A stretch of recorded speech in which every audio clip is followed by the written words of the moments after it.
فاسألوا أهل الذكر إن كنتم لا تعلمون فاسألوا أهل الذكر إن كنتم لا تعلمون. Kemudian pertanyaan yang ketiga yang ditanyakan kepada Syekh rahimahullah adalah terkait dengan hukum tawassul bijahin Nabi sallallahu alaihi wasallam fi du'a. Ya, hukum at-tawassul bijahin Nabi sallallahu alaihi wasallam fi du'a. Seorang penanya menanyakan, "Idza da'awna Allah subhanahu wa ta'ala wa tadarra'na lahu bid-du'a." Ya, apabila kami berdoa kepada Allah subhanahu wa ta'ala, tadarru' kepadanya dengan berdoa, wa dzakarna fid du'a an yastajiba lana subhanahu wa ta'ala bijahi nabiyyina Muhammad sallallahu alaihi wasallam, agar Allah mengijabahi kami di dalam doa kami menyebutkan di dalamnya kedudukan Nabi Muhammad sallallahu alaihi wasallam. Wa dzalika kama fa'ala al-khalifah Umar bin Khattab radhiyallahu anhu indama asabal jazirah al-arabiyyah qahtun. Ya, hal itu sebagaimana apa yang dilakukan oleh Khalifah Umar bin Khattab radhiyallahu anhu ketika jazirah Arab ini terjadi kemarau. Fa innahu da'allaha bijahi ammi Muhammad sallallahu alaihi wasallam al-Abbas, di mana beliau radhiyallahu anhu berdoa kepada Allah dengan menyebutkan kedudukan paman Nabi sallallahu alaihi wasallam yaitu Al-Abbas. Ya, menyebutkan kedudukan paman Nabi sallallahu alaihi wasallam yaitu Al-Abbas. An yufrija 'anil ummah, agar Allah menyelesaikan urusan umat ini, artinya menghilangkan kegelisahan umat ini, musibah yang menimpa umat ini. Fa hal hadza jaiz am la? Afiduna afadakumullah. Apakah ini boleh atau tidak? Mudah-mudahan berikanlah faidah kepada kami, mudah-mudahan Allah memberikan faidah kepada engkau. Maka jawaban beliau rahimahullah, at-tawassul bijahin Nabi sallallahu alaihi wasallam laisa bimasyru'. Ya, bahwa tawassul dengan kedudukan, menyebutkan kedudukan Nabi sallallahu alaihi wasallam adalah tidak disyariatkan. Wa innamal masyru' at-tawassul bi asma'illahi wa sifatih. Adapun yang masyru', adapun yang disyariatkan adalah ketika kita berdoa, kita bertawassul dengan nama-nama Allah dan juga sifat-sifatnya. Sebagaimana hal itu disebutkan dalam firman Allah Subhanahu wa taala dalam surat Al-A'raf, "Walillahil asmaul husna fad'uuhu biha." Ya. Dan Allah Subhanahu wa taala memiliki nama-nama yang husna, maka berdoalah kalian dengannya. Yakni yas'alullah bi asma'ihi ka ayyaqulul insan. Ka ayyaqulul insan, yakni maksudnya apa?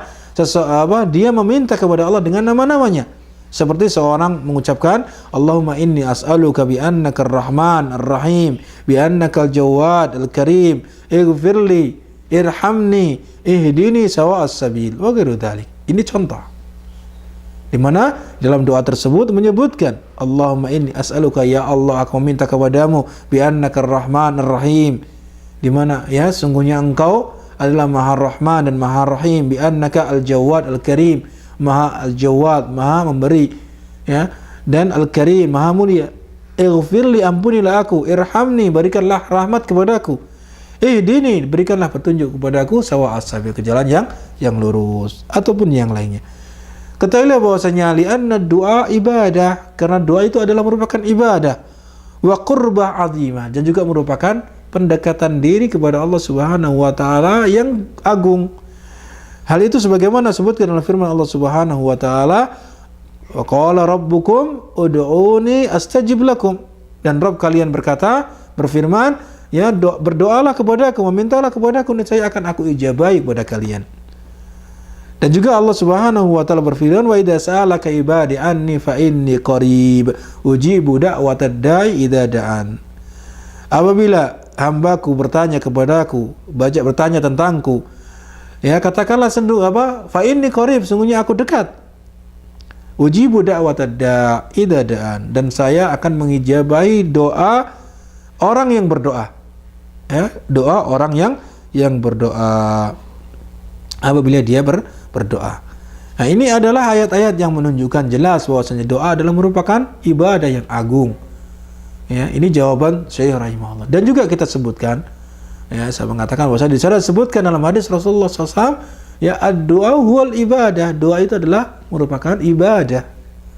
Ya, merupakan apa? Ainul ibadah. Doa itu adalah merupakan ainul ibadah.